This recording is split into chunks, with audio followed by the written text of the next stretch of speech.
नमस्कार, मैं तरुण वर्मा, दिल्ली में क्लिनिकल साइकोलॉजिस्ट हूँ और इस वीडियो में आपको एक महत्वपूर्ण विषय पर जानकारी दूँगा। अगर आपको डिप्रेशन है या आपके परिवार में किसी को डिप्रेशन है या किसी मित्र को या सहेली को डिप्रेशन है और वो एंटी डिप्रेसेंट दवाएँ ले रहे हैं, ख़ासकर कि एसएसआरआई वाली दवाइयाँ, एंटी डिप्रेसेंट दवाओं के कई टाइप होते हैं। उनमें से एक जो सबसे ज़्यादा कॉमनली प्रिस्क्राइब की जाती है, वो होती है एसएसआरआई दवाइयाँ, सेलेक्टिव सेरोटोनिन रीअपटेक इन्हिबिटर्स, ये कैटेगरी होता है।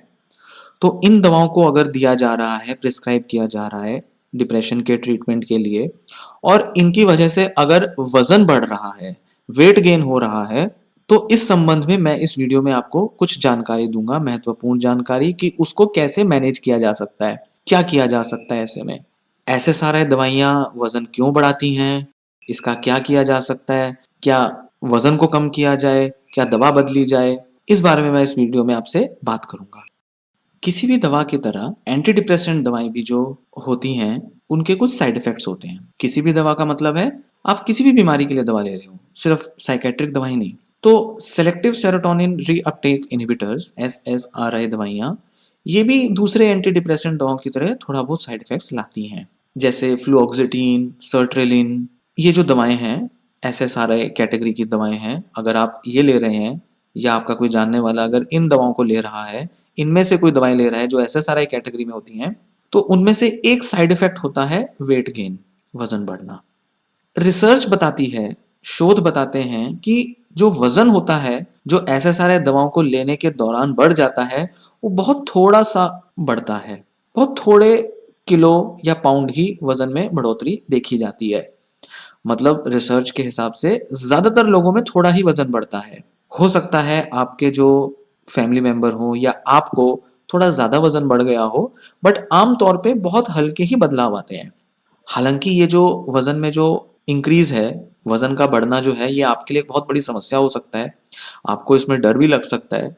पर अगर हम देखें मेंटल हेल्थ के ट्रीटमेंट के जो फ़ायदे हैं, उनके सामने तो शायद ये बहुत छोटा-सा सैक्रिफ़ाइस है। बहुत छोटी-सी कीमत है जो आपको चुकानी पड़ रही है और वो भी ऐसी जो बहुत टेम्परेरी है, क्योंकि हमेशा नहीं बढ़ा रह जाता वज़न। और ज़्यादातर लोग इस बात से, इस चीज़ से नाराज़ नहीं रहते, परेशान नहीं रहते कि उनका वेट बढ़ गया है। हो सकता है आपके लिए परेशानी बन रहा हो, पर कई सारे लोगों में ये परेशानी नहीं बनता और लोग आराम से एंटी डिप्रेसेंट दवाएँ लेकर अपने वेट को मैनेज कर पाते हैं, कर लेते हैं वो। क्योंकि उसके फ़ायदे जो होते हैं, वो बहुत अच्छे देखने में आते हैं और फ़ायदों के सामने ये छोटा-सा साइड इफ़ेक्ट बहुत से लोगों को ज़्यादा परेशान नहीं करता, क्योंकि मोटापा आने-जाने वाली चीज़ है। ज़्यादातर लोगों को आता है मोटापा, तो फिर वो चला भी जाता है।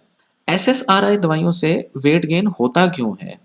हालाँकि जो साइंटिस्ट हैं, डॉक्टर्स हैं, वो पूरी तरह से श्योर नहीं है कि एग्ज़ैक्टली क्या हो रहा होता है शरीर में जिससे कि एसएसआरआई वेट बढ़ा देता है। पर कुछ ऐसे विचार हैं, थ्योरी हैं, कुछ ऐसे आइडिया दिए गए हैं, जिसमें कुछ कहते हैं कि ये जो दवाएँ होती हैं, वो हमारे मेटाबॉलिज़्म में बदलाव ले आता है। मतलब वो वाला मेटाबॉलिज़्म जिससे हमारी बॉडी के अंदर फैट डाइजेस्ट होता है।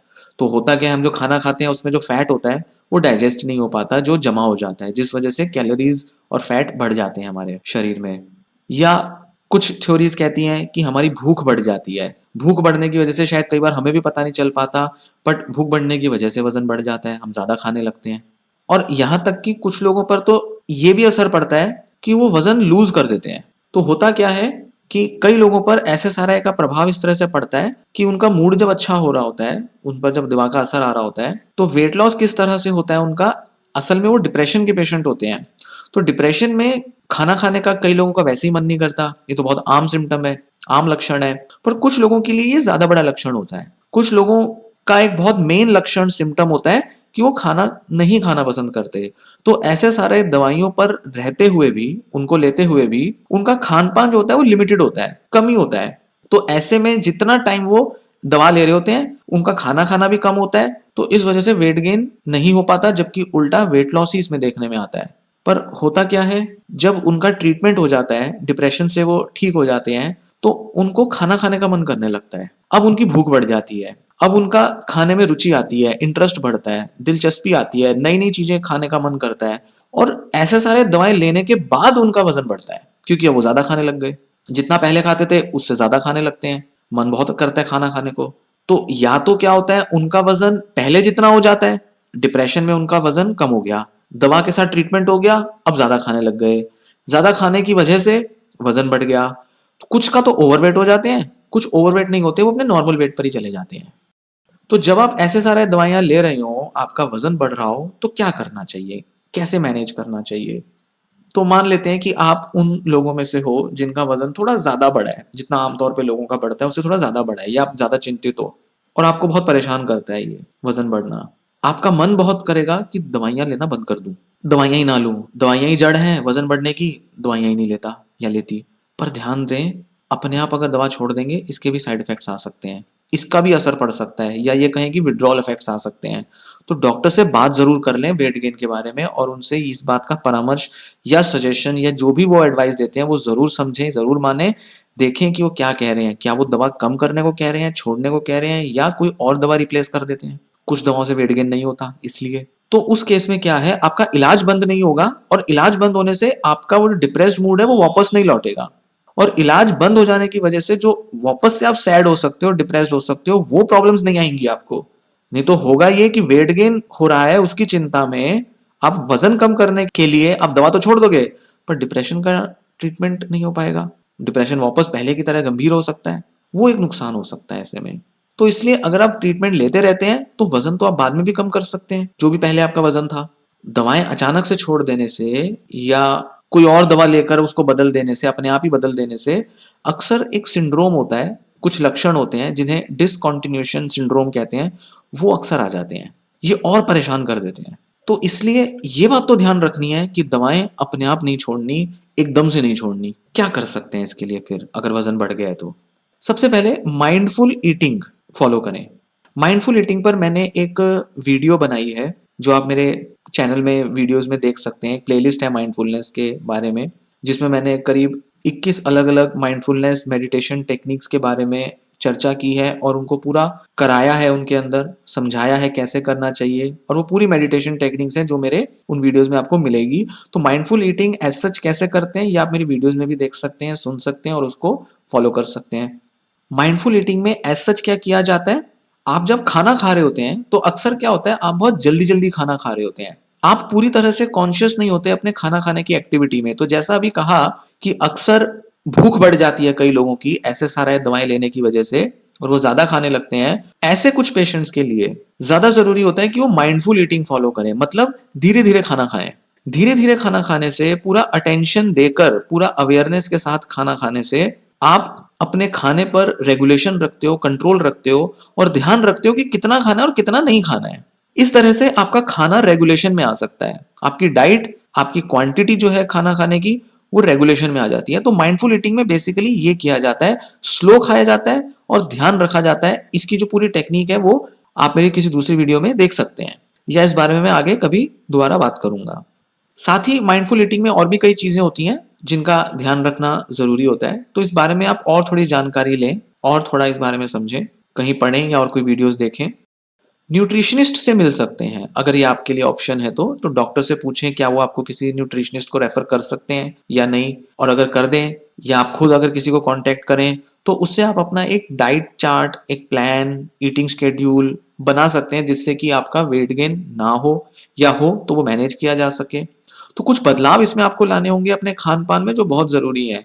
तो जैसा जो बन गया या जो मन कर गया वो खा लिया, उसकी बजाय बेटर होगा कि हम थोड़ा ध्यान रख के खाएं, जिससे कि हम सही कैलोरी और सही फैट, कार्बोहाइड्रेट, प्रोटीन का इंटेक रखें, जिससे हमारा वेट जो है वो चेक में रहे। तो हो सकता है आपको कुछ इसमें लाइफस्टाइल या ईटिंग स्टाइल में चेंजेस लाने पड़े आपको। एक्टिविटी लेवल बढ़ा दें अपने। अगर आपका एक्टिविटी लेवल कम है, बॉडी का मूवमेंट नहीं होता, एक्सरसाइज या कुछ और चीजें नहीं होती, तो उसको थोड़ा बढ़ाएं। ये तो वैसे भी डिप्रेशन में बहुत रिकमेंड किया जाता है। साथ ही साथ इससे आपका वजन भी कंट्रोल में रहेगा। ये तो सबसे सिंपल है। जिम ज्वाइन कर सकते हैं, सीढ़ियां ऊपर नीचे उतर सकते हैं दिन भर में, वॉक कर सकते हैं। अगर कोई पेट डॉग है तो उसको घुमाने ले जाएं रेगुलरली, थोड़ा लंबा घुमाने ले जाएं, जितना आमतौर पे ले जाते हैं उससे ज्यादा। वो अक्सर ऐसे लोग होते हैं जो डॉग्स को घुमाते हैं शाम को, वो अक्सर अपने वेट में एक कमी महसूस करते हैं, वेट लॉस महसूस करते हैं कुछ दिन के बाद जब वो डॉग को रेगुलरली घुमाते हैं तो। हालांकि ये भी चीज हेल्प कर सकती है कि अगर आपके घर में कोई और पेट भी हो, वो भी आपको आपके मूड को बेटर करने में हेल्प करता है। तो पेट का होना वैसे ही एंटी डिप्रेसेंट का काम करता है। अगर नहीं है पेट तो आप ले भी सकते हो, तो उसके साथ खेलने में, टाइम स्पेंड करने में भी आपका मूड बेटर हो जाएगा। अच्छा, एक्टिविटी लेवल में स्पोर्ट में पार्टिसिपेट कर सकते हो, कुछ खेल सकते हो, आउटडोर एक्टिविटीज, आउटडोर स्पोर्ट्स, या बच्चे हैं अगर घर में छोटे तो उनके साथ थोड़ा एक्टिव हो जाए, उनके साथ खेलना शुरू कर दें, उसमें भी आपकी फिजिकल एक्टिविटी हो जाएगी। तो बहुत छोटी छोटी घर की सिंपल सी एक्टिविटीज से लेकर बहुत जिम ज्वाइन करने जैसी हैवी एक्टिविटीज भी आप कर सकते हो, आपके इंटरेस्ट प्रेफरेंस पे डिपेंड करता है। इन उपायों के अलावा जो और एक ऑप्शन हो सकता है आपके पास, वो हो सकता है दवाइयां बदलने का। क्योंकि जैसा मैंने अभी पीछे कहा कि कुछ दवाइयां एंटी डिप्रेसेंट ऐसी होती हैं जो वेट गेन नहीं लाती। हालांकि उसमें एक प्रॉब्लम ये आ जाती है कि अक्सर उनका डिप्रेशन पर असर भी स्लो होता है, तो ये एक रिस्क भी रहता है। अगर कोई दवा डिप्रेशन की अच्छा काम कर रही है, वेट गेन कर रही है, कुछ दवाएं कई बार बहुत अच्छा काम नहीं करती, पर उनसे वेट नहीं बढ़ता, वहां पर प्रॉब्लम है, डिप्रेशन जल्दी दूर नहीं होगा। हालांकि ये भी बात सही है कि कुछ दवाएं ऐसी हैं जो डिप्रेशन को दूर भी अच्छा करती हैं और वेट गेन भी नहीं होता उनसे। तो अपने डॉक्टर से बात करें कि क्या कोई ऐसी दवा हो सकती है जिससे रिस्क ना रहे, साइड इफेक्ट ज्यादा ना आए। हो सकता है वेट गेन तो नहीं हो रहा बट कुछ और साइड इफेक्ट आ जाए दवा बदलने से। तो इस बारे में डॉक्टर से बात करके सही निर्णय लें कि दवा बदलने से क्या फायदे हो सकते हैं और वेट गेन भी ना हो, ऐसा हो सकता है, और अगर हाँ तो कैसे। क्योंकि कुछ शोध हैं जो बताते हैं कि जो पैरोक्सिटीन जो दवा है एसएसआरआई, वो वेट गेन ज्यादा लाती है, जबकि सर्ट्रेलिन और फ्लुओक्सिटिन ये पैरोक्सिटिन के मुकाबले कम वेट गेन करती हैं। तो कई डॉक्टर्स बदलना प्रेफर करते हैं, बदलने को तैयार हो जाते हैं, वो इसलिए क्योंकि वो बेहतर जानते हैं कि दवा बदलने से फायदा होगा या दवा बदलने से कोई फायदा होने ही नहीं वाला कुछ खास एक्स्ट्रा, या डिप्रेशन का ही क्या पता ट्रीटमेंट ना हो पाए ढंग से। तो ये डॉक्टर अक्सर सोच विचार के ही दवाइयां देते हैं। और कई बार तो नॉन एसएसआरआई मतलब जो दूसरी मेडिसिन होती हैं वो भी ट्राई कर सकते हैं, जरूरी नहीं कि एसएसआरआई ही बदल दी जाए। जैसे बुप्रोपियोन है जो कि एनडीआरआई कैटेगरी में आता है। एनडीआरआई क्या हुआ? Nor epinephrine dopamine reuptake inhibitor, ये कैटेगरी है दवाओं की। ये वेट गेन नहीं लाता। इनफैक्ट कई बार तो कुछ पेशेंट्स हैं जिन्होंने वेट लॉस एक्सपीरियंस किया है इस दवा को लेने से। तो जितना वेट था 60 किलो था, 60 का 65 नहीं, 60 का 55 हो जाए, 50 हो जाए, ऐसा भी हो सकता है। तो कई पेशेंट्स में तो वेट लॉस भी हो जाता है इस दवा को लेकर। और ये क्या करती है, दवा अलग रास्ते से दिमाग पर असर डालती है। डिप्रेशन को दूर करने का एक अलग रूट, अलग पाथवे होता है, अलग मैकेनिज्म होता है इसका दिमाग में। तो ये थे कुछ सबसे जरूरी उपाय, तरीके, टिप्स, जिससे कि एसएसआरआई दवाइयों से होने वाले वेट गेन को कम किया जा सकता है या रोका जा सकता है। जैसे कि मैंने बताया कि या तो हम कम कर सकते हैं एक्सरसाइज के थ्रू, लाइफस्टाइल चेंजेस लाके, डाइट में चेंज करके, या माइंडफुल ईटिंग के थ्रू कम किए जा सकता है वेट। एक्टिविटी लेवल बढ़ाने से वेट कम हो सकता है। उसी तरीके से कुछ तरीके हैं जिससे ऐसी दवाएं भी ली जा सकती हैं ताकि वेट गेन हो ही ना। या कुछ दवाएं ऐसी हैं जो वेट लॉस कर देती हैं उल्टा। तो जो लोग थोड़े ओवरवेट हैं, अगर वो ये दवाएं लें जैसे कि बुप्रोपियोन, उनका तो वेट लूज हो जाएगा, उनको तो दवा से फायदा हो जाएगा, डिप्रेशन भी दूर, वेट भी कम। पर ये सारे निर्णय आपके डॉक्टर ही लेगा। डॉक्टर से बात करें, आपका काम है डॉक्टर को इन्फॉर्म करना, बताना कि देखो मैं ये दवा क्यों नहीं ले सकता, क्या मेरे को नुकसान आ रहे हैं और मैं किस तरीके की दवा चाहूंगा, मेरे को ज्यादा प्रॉब्लम ना रहे। हाँ, ये नहीं है कि आप डॉक्टर से ऐसी ही दवा मांगे, ऐसी ही दवा के बारे में बात करें जिससे वेट गेन हो ही ना। क्योंकि जैसा मैंने बताया कि हो सकता है उस दवा का ज्यादा अच्छा डिप्रेशन पे असर ना आए, या हो सकता है कुछ दूसरे ऐसे साइड इफेक्ट आ जाए जो आपके लिए और परेशानी का इशू बन जाए। तो ध्यान रखें कि अगर ये डिसीजन लेना भी है आपको तो सोच समझ के लें, डॉक्टर से बात करके लें। अपने आप एकदम दवा मत छोड़ें। वेट गेन की वजह से दवा से ही घृणा करें, दवा के प्रति ही आप गुस्सा हो जाएं, नाराजगी जताएं, उसका फायदा नहीं है, उससे डिप्रेशन का इलाज रुक जाएगा आपका। सो ये थोड़ा ध्यान देने की चीज है, थोड़ा समझने की चीज है। थोड़ा टाइम मैनेज कर लें, थोड़ा टाइम ज्यादा एक्सरसाइज कर लेंगे, बाद में कर लेंगे, डिप्रेशन ठीक हो जाएगा तो एक्सरसाइज करने का तो वैसे ही ज्यादा मन करेगा और अच्छा मन करेगा। क्योंकि अभी तो डिप्रेशन की वजह से ना ज्यादा कुछ खाने पीने का मन हो रहा है, ना एक्टिविटीज में मन हो रहा है, ना कुछ और, वेट गेन भी हो रहा है, तो लगेगा अरे तो सब उल्टा ही पड़ रहा है। पर ये देखें, जब दवा से असर हो जाएगा, डिप्रेशन दूर होगा, तो अपने आप एक्सरसाइज करने का भी मन करेगा। अभी भारी लगता होगा एक्सरसाइज करना, बाद में मन करेगा एक्सरसाइज करने का। दवाएं जो होती हैं एसएसआरआई, वो धीरे धीरे असर करती हैं। वो 6 से 8 हफ्ते ले लेती हैं कई बार सिर्फ अपना बेसिक असर दिखाने में। हालांकि हर केस में ऐसा नहीं होता, कुछ में 2 से 4 हफ्ते में भी असर आ जाता है, पर कम से कम 4-6 हफ्ते लगते हैं दवाओं को थोड़ा असर दिखाने में। तो इतना लंबा समय तो लगता है। इस बीच आपका वजन बढ़ चुका होता है। तो ये ना सोचे कि दवाओं का असर भी नहीं आ रहा, वजन भी बढ़ रहा है, और भी 1-2 साइड इफ़ेक्ट आ गए तो छोड़ दो दवा। नहीं, पेशेंस के साथ अप्रोच करेंगे तो वज़न भी कम हो जाएगा, डिप्रेशन भी दूर हो जाएगा। डिप्रेशन दूर होने की वजह से भी आप एक्सरसाइज़ कर पाएँगे या अपने वेट पर ध्यान दे पाएँगे और दवा छूटने के बाद भी आपका वेट लॉस हो जाएगा। तो कई तरह से फ्यूचर में फ़ायदे ही फ़ायदे आपको देखने को मिलेंगे, इसलिए पेशेंस के साथ इस ट्रीटमेंट को अप्रोच करें, परेशान ना हों। आफ्टर ऑल वेट गेन ही तो है, खाने-पीने से ज़्यादा लाइफ़स्टाइल चेंजेज़ आने से वैसे ही हमारा वेट बढ़ जाता है। आम तौर पे कितना कॉमन है ये वेट हमारा बढ़ जाता है, किसी भी वजह से। कोरोना पैंडेमिक के टाइम पे अभी लोगों की एक्सरसाइज़, जिम जाना, वॉक पे जाना सब रुक गया था। आम तौर पे लोगों ने वेट गेन को रिपोर्ट किया है। तो वेट गेन इतना बड़ा प्रॉब्लम नहीं होना चाहिए। कुछ के लिए है, समझ में आता है, पर ऐसे लोग एक्चुअल में बहुत कम होते हैं। जैसा कि मैंने बताया कि रिसर्चेज़ में बताया गया है कि ज़्यादातर लोग इस बात पर बहुत ज़्यादा परेशान नहीं होते कि उनका वेट गेन हो रहा है, क्योंकि वो जानते हैं ये तो छोटी-मोटी प्रॉब्लम है, दूर हो ही जाएगी। कुछ ऐसा बड़ा नुकसान नहीं आएगा शरीर में इसका और वक़्त के साथ चला जाता ही है वेट तो। तो फ़ायदे जो हैं उसके वो बहुत हैं, तो फ़ायदे पर ध्यान रखें, बेनिफिट्स पर फ़ोकस रखें। ये वीडियो अब मैं यहीं समाप्त करता हूँ। इस संबंध में थोड़ी और जानकारी मैं आगे देता रहूँगा। एसएसआरआई के साइड इफ़ेक्ट्स को कैसे मैनेज करना है, वेट गेन हो गया या कोई और साइड इफ़ेक्ट्स हैं, उस पर मैं और वीडियोज़ बनाऊँगा। एसएसआरआई के इफ़ेक्ट्स पे भी बनाऊँगा, साइड इफ़ेक्ट्स पर भी बनाऊँगा। मैंने एक वीडियो बनाई है जिसमें एसएसआरआई के साइड इफ़ेक्ट्स को कैसे मैनेज करना है, इस बारे में मैंने थोड़ा और डिटेल में भी बात की हुई है। आप वो देखें मेरे चैनल में जाके, आपको मेरी वीडियो से फ़ायदा होगा। लाइक ज़रूर करें वीडियो और चैनल भी ज़रूर सब्सक्राइब करें। धन्यवाद।